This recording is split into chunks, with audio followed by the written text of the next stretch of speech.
मैं टिंकू सर फिर एक बार आप लोगों के साथ नमस्कार। आज आप लोगों को अकबर के नवरत्न के बारे में मैं बताने जा रहा हूँ। आप लोग रत्न के बारे में तो जानते ही हैं, जैसे सोना नहीं, पत्थर जो होता है गोमेद, नीलम, डायमंड, तो रत्न बहुत कीमती होता है। तो इसमें से अकबर के दरबार में जो 9 लोग थे उनको उन्होंने 9 यानी कि रत्न की उपाधि दी थी। मतलब वो इतने महत्व के थे कि उनको उन्होंने रत्न की संज्ञा दी थी। तो आपको एक ट्रिक्स बताता हूँ याद करने का।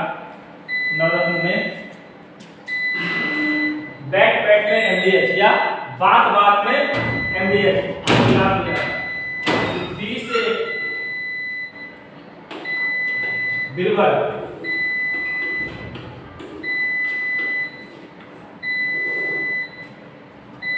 ए से अबुल फजल,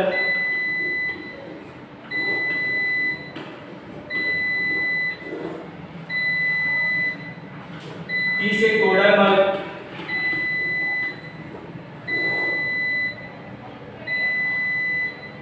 बी से भगवान दास,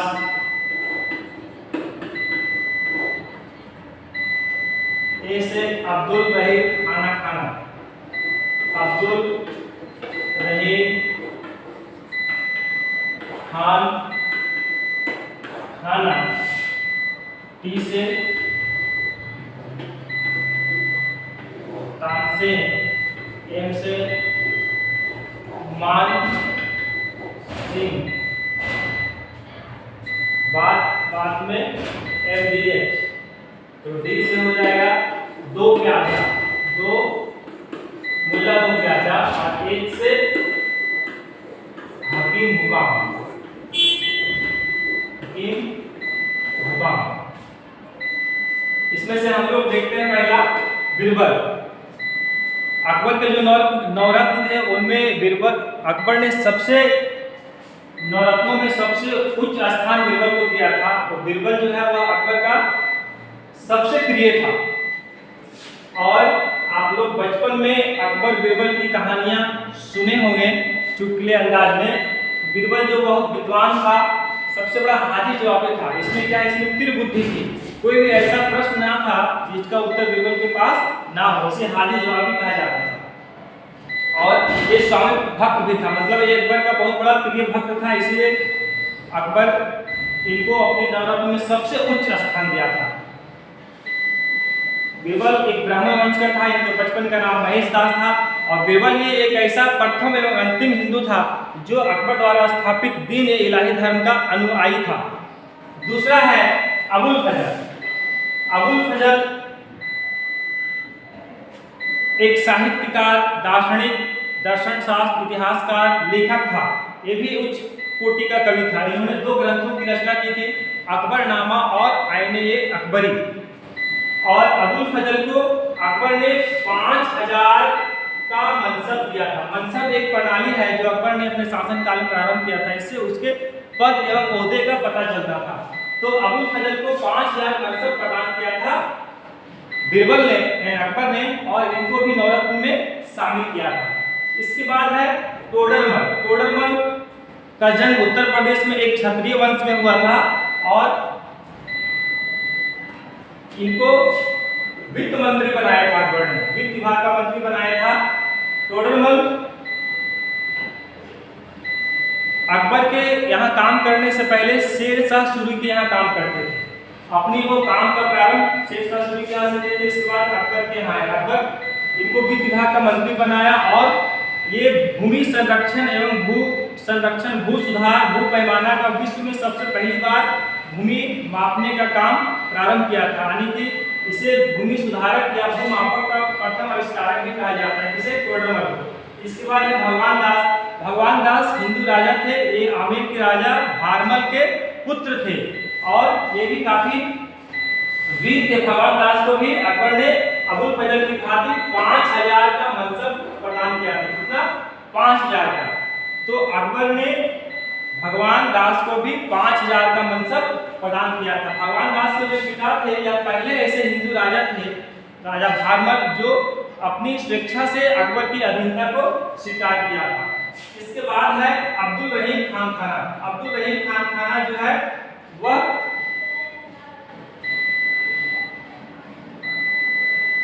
ये भी नवरत्नों में शुमार थे। अब्दुल रहीम खान खाना,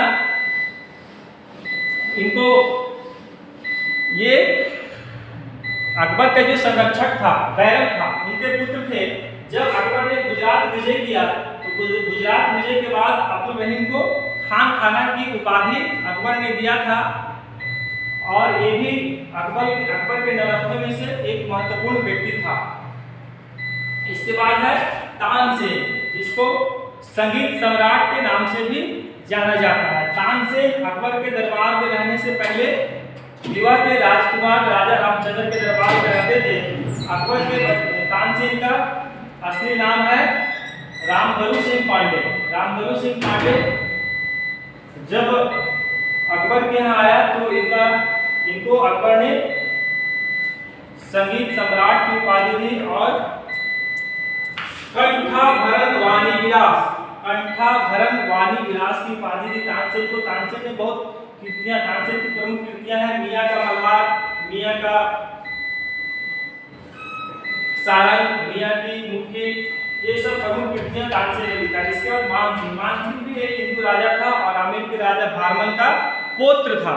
मानसिंह बहुत आक्रामक और शक्तिशाली वीर योद्धा था। इनकी योद्धा से ही अकबर अभिभूत हो गए और जो अकबर मुगल साम्राज्य का विस्तार था, अकबर ने अपने विभिन्न राज्यों को जीतकर मुगल साम्राज्य को जो मिलाया था उसमें मान सिंह की बहुत बड़ी भूमिका थी। मान सिंह ने बहुत बड़ा योगदान दिया था। जो हम लोग जानते हैं कि 18 जून 1576 को हल्दी घाटी का प्रसिद्ध युद्ध हुआ था, जो महाराणा प्रताप और अकबर के बीच में हुआ था। तो अकबर मुगल सेना का नेतृत्व मान सिंह और आसफ खां कर रहे थे। इसीलिए मान सिंह जो था अकबर का प्रधान सेनापति था और अकबर ने इसको नवरत्नों में शुमार किया था। इसके बाद है मुल्ला दो प्याजा। मुल्ला दो प्याजा जो हुआ अरब के रहने वाले थे और हुमायूं के शासनकाल में भारत आए थे। मुल्ला दो प्याजा, खाने में इनको 2 प्याज पसंद था, इसीलिए अकबर ने इनको 2 प्याजा की उपाधि दी थी। इनके बचपन का नाम अब्दुल हसन था। इसके बाद और ये जो है शुरू में मुल्ला दो प्याजा को अकबर ने क्या किया था, पुस्तकालय का प्रभारी बनाया था। मतलब वो लाइब्रेरी जो होता है पुस्तकालय का अध्यक्ष बनाया था। बाद में मुल्ला दो प्याजा ने बहुत मेहनत किया, जीतोड़ मेहनत किया और अपने प्रतिभा को अकबर के सामने रखा। अकबर ने खुश होकर इसे भी नवरत्न की संज्ञा दी थी। हकीम हुकाम जो था वह शाही दरबार का बावर्ची यानी कि रसोई घर का प्रधान था और ये भी नवरत्न की संज्ञा में थे। और एक था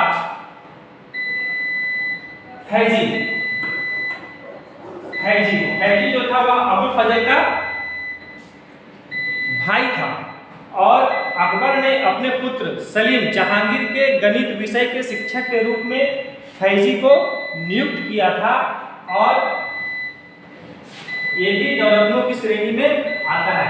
तो आप लोगों को मैं आज चुटकुले अंदाज में अकबर के नवरत्नों के बारे में बताया कि जैसे हीरा, मोती, प्लेटिनम, डायमंड, पत्थर, ये सब कीमती होता है काफी धातु।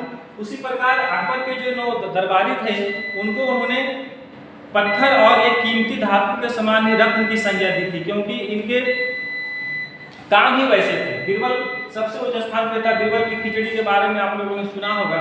तो ये अकबर के नवरत्न थे, इनको आप लोग ट्रिक से भी सीख सकते हैं। बाद में MDH, बा से बीरबल, ए से अबुल फजल, टी से टोडरमल, बी से भगवान दास, ए से अब्दुल रहीम खान खाना, टी से तानसेन, एम से मानसिंह, 2 से डी से मुल्ला दो प्याजा और एच से हकीम हुकाम। और ये फैजी है, ये भी नवरत्न में आते थे। धन्यवाद।